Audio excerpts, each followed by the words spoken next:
আসসালামু আলাইকুম বন্ধুরা, সবাই কেমন আছেন? এইভাবে এক মানকচু রান্না করে খেলে স্বাদ বলতেই পারবেন না, বারবার খেতে ইচ্ছে করবে। প্রথমে আমি একটা কড়াইতে কিছু পানিটা গরম হয়ে আসলে সামান্য একটু হলুদের গুঁড়া দিয়ে দিব। তারপর বলক চলে আসলে পানির মধ্যে দিয়ে দিব কচুগুলোকে কিছুক্ষণ সিদ্ধ করে নেব। সিদ্ধ হয়ে গেলে কচুগুলোকে আমি তুলে নেব এক এক করে। তারপর আবার একটা কড়াইতে সামান্য তেল দিয়ে দিব। দেওয়ার পর কচুগুলোকে দিয়ে দিব। কচুগুলোকে খুব ভালোভাবে নেড়ে চেড়ে ভেজে নিতে হবে। কচুগুলো ভাজা হয়ে গেছে, এখন তুলে নিলাম। এখন দিয়ে দেব আলুগুলোকেও আমি সেমভাবে ভালোভাবে নেড়ে চেড়ে ভেজে নেব। তার মধ্যে একটা কথা বলতে চাই, যারা আমার চ্যানেলটিকে সাবস্ক্রাইব করেন নাই, প্লিজ আমার চ্যানেলটিকে সাবস্ক্রাইব করে দিবেন। খেয়াল রাখবেন যাতে চুলার তাপটা বেশি না থাকে, তাহলে আপনার তেলটা পুড়ে যাবে। বেশি তেল পুড়ে গেলে স্বাস্থ্যের জন্য ক্ষতি। তেলের পরিমাণ কম দিয়ে রান্না করলে স্বাস্থ্যের জন্য ভালো এবং রান্নাও স্বাস্থ্যসম্মত থাকে। এখন দিয়ে দিলাম আমি সামান্য পরিমাণে তেল।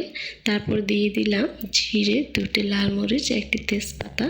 দেওয়ার পরে একটু নেড়ে দিলাম। এখন দিয়ে দিব পেঁয়াজগুলোকে কিছুক্ষণ ভেজে নিব, ব্রাউন কালার হওয়া পর্যন্ত। তারপর আমি অ্যাড করব রসুন। এখানে আমি 3 টেবিল চামচের মতো রসুন দিয়েছি।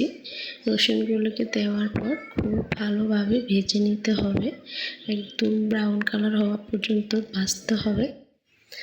যখন ভালো একটা গ্রান চলে আসবে তখন বুঝতে হবে যে রসুনটা ভালোভাবে ভাজা হয়ে গেছে। তারপর আমি দিয়ে দিলাম আধা চামচের মতো হলুদের গুঁড়া, দিয়ে দিলাম 1 চামচ মরিচের গুঁড়া, দিয়ে দিলাম এখানে আমার পাটাতে বেটে নেওয়া মিক্স মশলা। আসলে পাটাতে বাটতে অনেক কষ্ট, কিন্তু এই মশলা দিয়ে তরকারি রান্না করলে খেতে অনেক মজা লাগে। দিয়ে দিলাম একটু পরিমাণে পানিগুলো দিয়ে ভালোভাবে কষিয়ে নেব। 5 মিনিটের মতো আমি ঢাকনা দিয়ে কষিয়ে নেব মশলাগুলোকে। যখন তেল উপরে চলে আসবে তখন পারফেক্টভাবে মশলা কষা হয়ে যাবে। এখন দিয়ে দিলাম কচুগুলো, দিয়ে দিলাম পরিমাণ মতো লবণ দেওয়ার পর আবার ভালোভাবে একটু কষিয়ে নেব। ভালোভাবে নেড়ে চেড়ে মশলাগুলোকে মিশিয়ে নিতে হবে প্রত্যেক কচুর সাথে। এখন আমি দিব সামান্য একটু পানি দিয়ে আবারও ভালোভাবে নেড়ে চেড়ে দিব।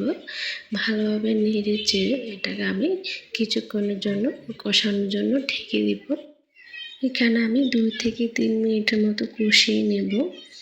কষানো হয়ে গিয়েছে আমার। এখানে আমি পরিমাণ মতো পানি অ্যাড করব।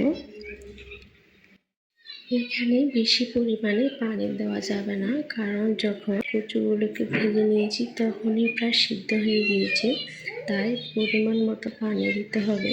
বেশি পানি দিয়ে বেশি করে সিদ্ধ করলে তরকারি ভালো লাগবে না, পানসা লাগবে, তাই পরিমাণ মতো পানি দেবেন। আমি সবগুলো মাছকে এক এক করে দিয়ে দিলাম।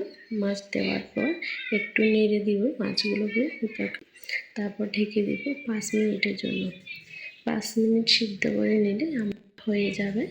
এই যে দেখুন আমার তরকারিটা প্রায় হয়ে গেছে, তেলটা উপরে উঠে চলে আসছে, একদমই হয়ে গেছে পারফেক্টভাবে।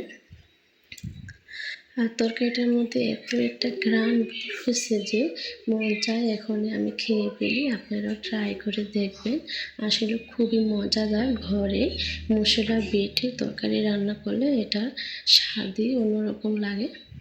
আপনারা বাসায় ট্রাই করে দেখবেন তরকারিটা।